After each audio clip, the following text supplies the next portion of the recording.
20, 50 años, y que de lo que se trata es de escuchar lo que dicen.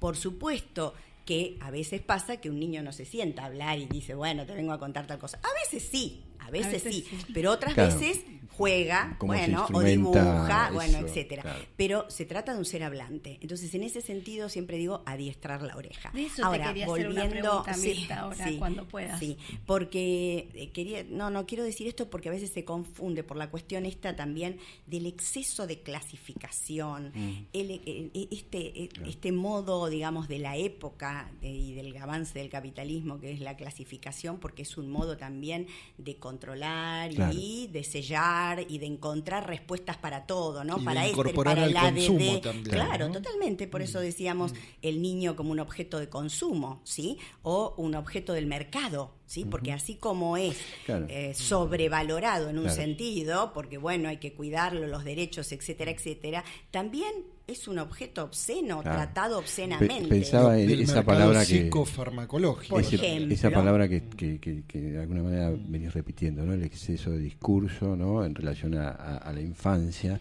¿no? Y pensaba, digo, porque en realidad pareciera que lo que está replanteándose es el estatuto de infancia, ¿no? Como que si de alguna manera ahí se replanteara esto, ¿no? Y aparece el niño como violento, digamos, ¿no? Como el niño como peligroso. Claro, digamos, claro. ¿no? Claro, eso, esa era una de las preguntas que yo tenía para Mirta, si ella pensaba el síntoma en la infancia con alguna diferencia del síntoma en la edad adulta, digamos. Es como... Bueno, qué buena pregunta. El síntoma, yo creo que es vamos a decir así, por suerte, una ganancia para todo ser hablante. Por lo cual, en ese sentido, diría una ganancia en el sentido que resuelve algo, claro, ¿sí? Claro. Sí. Parece como un contrasentido porque el discurso del psicoanálisis va a contrapelo de los otros discursos, ¿no? Claro. Del universitario, bueno, sabemos del discurso del amo, bueno, etcétera, del amo de la época, digo, va a contrapelo de eso. Entonces, al decir esto que estamos diciendo, ¿no? Respecto el síntoma es una defensa, el otro día alguien me decía, bueno, pero da cuenta de eso, porque te digo que si decís eso en cualquier lugar te van a decir, pero vos estás, como el síntoma, está buenísimo que aparezca. Claro, y en la infancia aún más. Igual, no podemos no hacer síntomas, porque somos hablantes. Por suerte hacemos síntomas. Digo, por suerte está la posibilidad, digamos, de que podamos construir síntomas. En la infancia inaugura la neurosis, vamos a decir. Por lo cual es condición, vamos a decir, estructural, que los niños hagan síntomas. Bienvenido el síntoma cuando aparece algún síntoma, porque a veces cuando un niño no aparece lo sintomático, empezamos a preguntarnos cuál es la relación al lenguaje, porque que está en el lenguaje está, pero ¿de qué modo lo habita? ¿Sí? Si está el síntoma, ya hay una traducción que se hace de eso indecible, de lo real, de lo imposible de saber, de la angustia que produce lo que el niño no entiende, la discordancia por ahí entre los discursos que escucha. Vieron que los chicos son especialistas en escuchar las contradicciones. Empezar, ¿no? En señalar malentendidos. Exactamente, son especialistas. Pero ¿cómo? Son claro. Muy wittgensteinianos. Claro, exactamente. Bueno, revelan malentendidos. Exactamente. Entonces, en ese sentido digo, bueno, cuando advienen a la neurosis tienen esa posibilidad y el síntoma viene a responder algo del malentendido estructural, ¿sí? En el que están. O sea, sabemos muy bien que esos otros, como decía esos otros que le hablan, hablan con significantes. Esos significantes impactan sobre el cuerpo y Lacan lo dice así. Pero de alguna manera también se reproduce, ¿no? En relación a la infancia, ¿no? Que por ahí tiene que ver en relación al discurso, ¿no? A eso que se dice de la infancia. También parece que ahí hubiese algo, ¿no? Que no se supiera responder, digo, ¿no? De esta función del adulto, digamos, ¿no? Como que no supiéramos dónde situar a la infancia, ¿no? Esta contradicción que señalaba recién Gabriel, digo, ¿no? Por un lado decimos, ¿no? Que los niños, ¿no? Todo por un lado y también todo por el otro lado, digamos, como si de alguna manera no hubiese posibilidad, ¿no? de representatividad de la infancia, digo, ¿no? O por lo menos se presentara en tensión, ¿no? Sí, yo voy a aclarar algo. cuando te escucho, Roberto, pensaba, ¿no?, que por ahí no aclaré, porque en el apuro de hablar quiero decir algo, y también me quedé con algo que vos planteabas, Marta. Bueno, respecto de la infancia para el psicoanálisis es lo que retorna en retazos, en pequeños recuerdos, ¿no? Algunos olores, ¿sí? Algunas palabras sueltas, bueno, etcétera. Eso es para el psicoanálisis, ¿no? Por lo cual la infancia siempre es un resto, ¿no? Ahora, la infancia, por eso no se considera como etapa. Por eso decía antes, ser hablantes, son seres hablantes, bueno, que tienen particularidades porque el modo de habitar el lenguaje, porque todavía falta la vuelta de la pubertad, es un modo particular de habitar el lenguaje, y a veces juegan en vez de hablarnos, pero también nos hablan, porque el juego está en el lenguaje, el dibujo es lenguaje. Y respecto de una cuestión que vos planteabas, es cierto que hay un problema de la época es la horizontalidad. No sé cómo decirlo, si está bien dicho, ¿no? Pero la pérdida de la asimetría, ¿sí? Esto es, la cuestión de la antecedencia del otro es necesaria estructuralmente, y es necesario que haya una asimetría en relación a esos otros que dicen, bueno, basta de pantallas, qué sé yo, viste, alguna regulación, no me quiero poner en psicólogo, no, en prohibicionista, para nada, porque aparte es imposible. Pero quiero decir, pero sí creo que en algún punto hay alguien que está a cargo de la crianza, claro, que tiene que haber alguna interdicción, claro, que haga un semblante de una celo, función, ¿no? Como decimos en el psicoanálisis, sí, ¿no? Claro, una función, claro, un semblante de celo que es bueno para vos. Exactamente. Regule bueno, o el hasta goce, hasta acá la pantalla, claro, digamos, y ahora, qué sé yo, juguemos a algo. Claro. Pero no, a ver, lo que quiero volver a decir algo que me parece también muy importante, ¿no? Respecto de lo que se viene planteando en la mesa, y tu pregunta, Marta, es muy importante respecto de que en la infancia son necesarios los síntomas. Y yo considero, es una posición, me hago cargo, la firmo, es mía. Yo no creo que todos los niños tengan que ir al analista, no analizarse, porque analizarse requiere otras coordenadas que las que la infancia. Pregunta que tenía para vos. Son otras coordenadas que las de un análisis, digamos, ¿no? Pero considero, no creo que todos los niños tengan que ir al analista.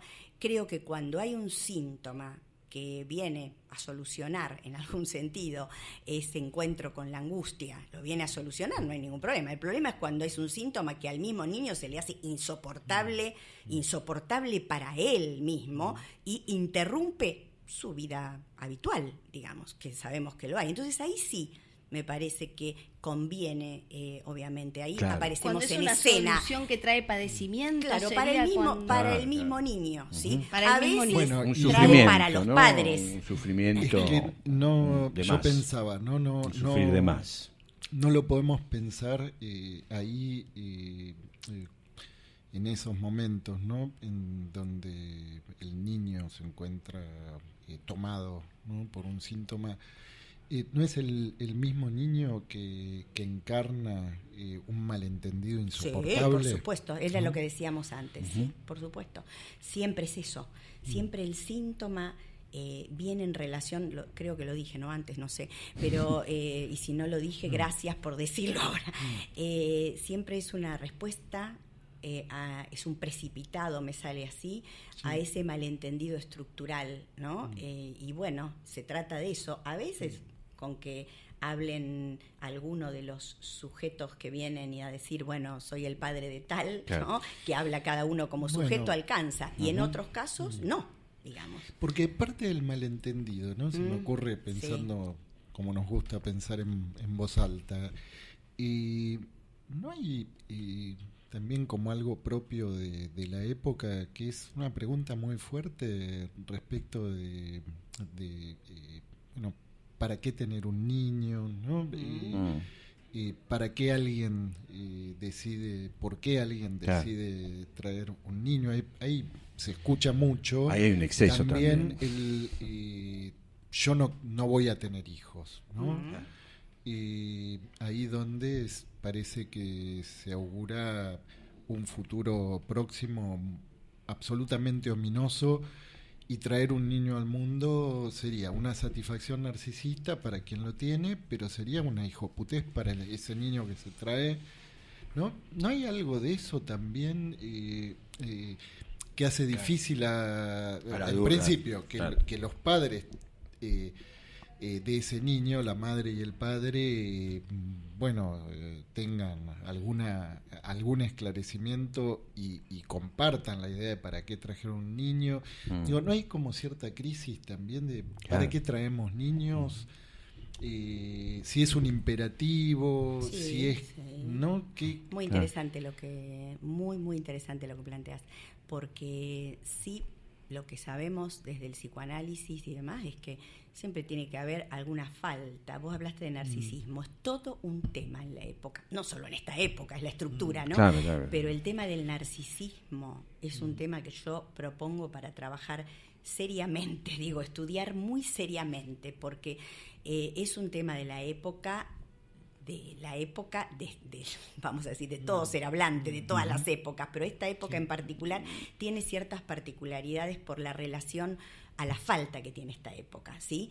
Entonces, para que se haga la posibilidad me refiero a que se escucha, digamos, en los que nos vienen a pedir algo, bueno, en el mejor de los casos nos vienen a pedir algo, en otros casos nos vienen a contar algo, se nota que hay un problema en la época respecto de la castración. Ustedes me pueden decir perfectamente, bueno, pero eso es de todas las épocas. Claro que sí, que es de todas las épocas, pero en esta época en particular hay como un rechazo a un saber que no sea el saber de la ciencia, me sale así, ¿sí?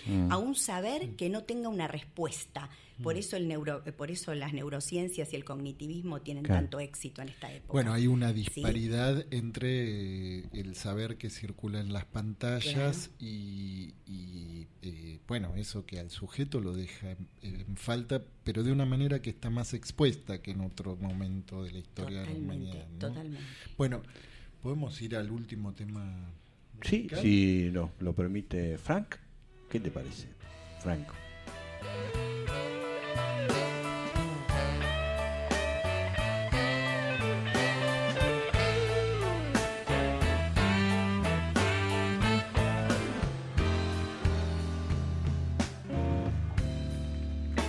Yo no soy el tipo que vos estás buscando, nena.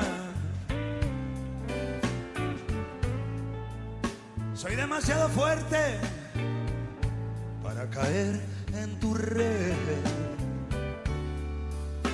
Ni soy el héroe que estás imaginando, chuchi. Soy tan débil que no te puedo proteger. Además, nunca tuve tanto blues como hoy.